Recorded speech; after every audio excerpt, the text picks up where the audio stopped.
नमस्कार दोस्तों, मैं आपका दोस्त अधिवक्ता अनुराग कुमार अग्निहोत्री। आज हम भारतीय दंड संहिता 1860 यानी कि दंड विधि की चर्चा करेंगे।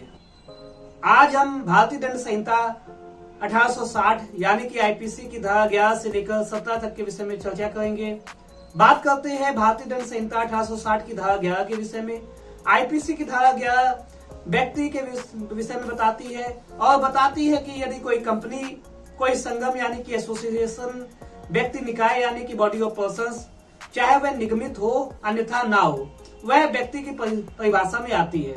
इसमें यह बताने की कोशिश की गई है कि जो भी कंपनी है, कोई व्यक्ति का निकाय है या कोई संगम है, यदि वह कोई अपराध कारित करता है तो उसको भी इस दंड विधि के तहत सजा दी जा सकती है, दंडित किया जा सकता है।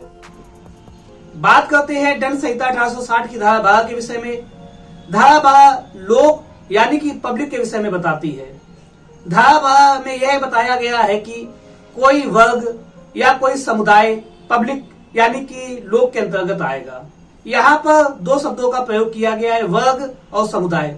वर्ग की अगर बात की जाए तो वर्ग कैटेगरी में हो सकता है, middle class, higher class, lower class, business class, नौकरी करने वाला, व्यवसाय करने वाला।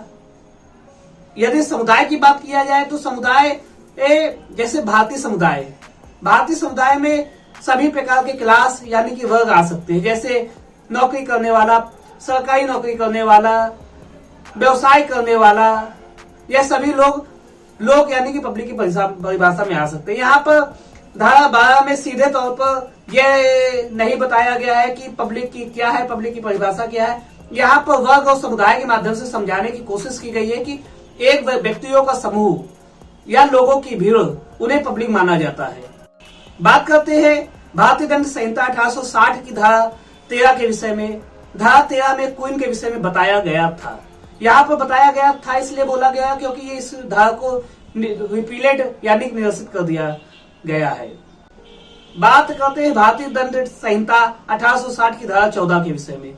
आईपीसी की धारा 14 सरकार का सेवक शब्द को परिभाषित करती है। इसमें बताया गया है कोई भी केंद्रीय सरकार या राज्य सरकार के अधीन या द्वारा कोई व्यक्ति जिसे नियुक्त किया गया है या जिसे नियुक्ति ऐसी बनाई रखी गई है या किसी को नियोजित किया गया है, ऐसे नियोजित या नियुक्त या बनाए रखे गए अधिकारी या सेवक को हम सरकार का सेवक कहा जा सकता है। यहाँ पर बात करते हैं भारतीय दंड संहिता 1860 की धारा 15 के विषय में। आईपीसी की धारा 15 को रिपीलेड यानी कि निरसित किया जा चुका है। बात करते हैं भारतीय दंड संहिता 1860 की धारा 16 के विषय में। आईपीसी की धारा 16 को रिपीलेड यानी कि निरसित किया जा चुका है।